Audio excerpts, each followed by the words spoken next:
রাজ্যপালকে আগে বলুন যে রাজ্যপালের ভবনে যেন বিজেপির সমস্ত ক্রিমিনালদের যেন রাজভবনে না রাখে। ওই রাজভবনে বসে ক্রিমিনালদের রাখছেন আর সবাইকে একটা করে বন্দুক দিচ্ছেন আর বোমা দিচ্ছেন, মেরে এসো তৃণমূলের লোকেদের। আপনি আগে সব এগুলো বন্ধ করুন।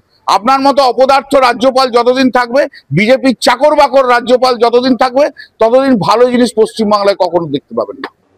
রাজভবনে বোমা বন্দুক, রাজ্যপালকে আক্রমণ করলেন বন্দ্যোপাধ্যায়।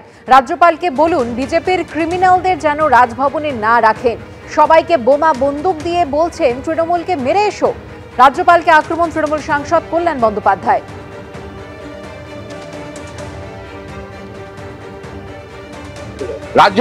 রাজ্যপালকে আগে বলুন যে রাজ্যপালের ভবনে যেন বিজেপির সমস্ত ক্রিমিনালদের যেন রাজভবনে না রাখে। ওই রাজভবনে বসে ক্রিমিনালদের রাখছেন আর সবাইকে একটা করে বন্দুক দিচ্ছেন আর বোমা দিচ্ছেন, মেরে এসো তৃণমূলের লোকেদের। আপনি আগে সব এগুলো বন্ধ করুন। আপনার মতো অপদার্থ রাজ্যপাল যতদিন থাকবে, বিজেপির চাকর বাকর রাজ্যপাল যতদিন থাকবে, ততদিন ভালো জিনিস পশ্চিমবাংলায় কখনো দেখতে পাবেন না।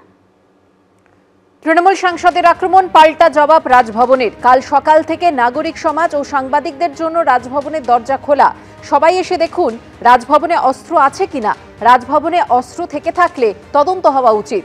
রাজভবনের নিরাপত্তার দায়িত্বে কলকাতা পুলিশ। অভিযোগ ভুল হলে রাজ্যবাসীর কাছে সাংসদের ক্ষমা চাওয়ার পথ খোলা আছে। এ বিষয়ে লোকসভার অধ্যক্ষের দৃষ্টি আকর্ষণ করে তদন্তের অনুরোধ জানায়। তৃণমূল সাংসদের আক্রমণের পর কড়া প্রতিক্রিয়া রাজভবনে। ভারতবর্ষকে গণতন্ত্রবিহীন করে দিয়েছে, যার জন্য ভারতবর্ষে শয়ে শয়ে মানুষ মরছে। জঙ্গলরাজ আপনি নিজে তৈরি করেছেন। গুজরাট হচ্ছে, যখন আপনি ছিলেন তখন গুজরাটে খুন করে আপনি এসছেন, অথবা আপনার মুখে এসব মানায় না নরেন্দ্র মোদী। জঙ্গলরাজ তো আপনিই তৈরি করেছেন, মধ্যপ্রদেশে করেছেন, দিল্লিতে তৈরি করে ফেলেছেন, সব জায়গায় জঙ্গলরাজ আছে। পশ্চিমবাংলার মানুষ অনেক ভালো আছে। 2020-তেও বলেছিলেন, 2026-এ আপনাকে যোগ্য জবাব দেবো Narendra Modi.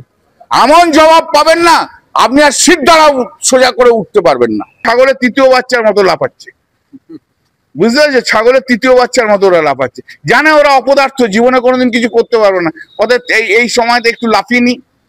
Before election, certainly violence has to be curbed. Corruption has to go from the electioneering process. This state will come back to its original glory only if the canker, that is corruption and violence, are rooted out, and it should be rooted out immediately. Otherwise, we cannot have free and fair elections in the state. And that is why the Election Commission is taking all steps to see that election is conducted in the state in a free and fair manner. In West Bengal, election should be based on ballot, not bullet. That is a transition which is required urgently in the state. Any type of violence, whatever be the reason, is to be curbed with an iron hand. That is what is required in Bengal today.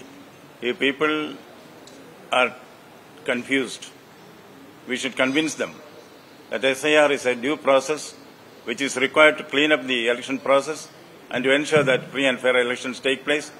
Bihar has proved it. I am sure the people of Bengal will also accept it.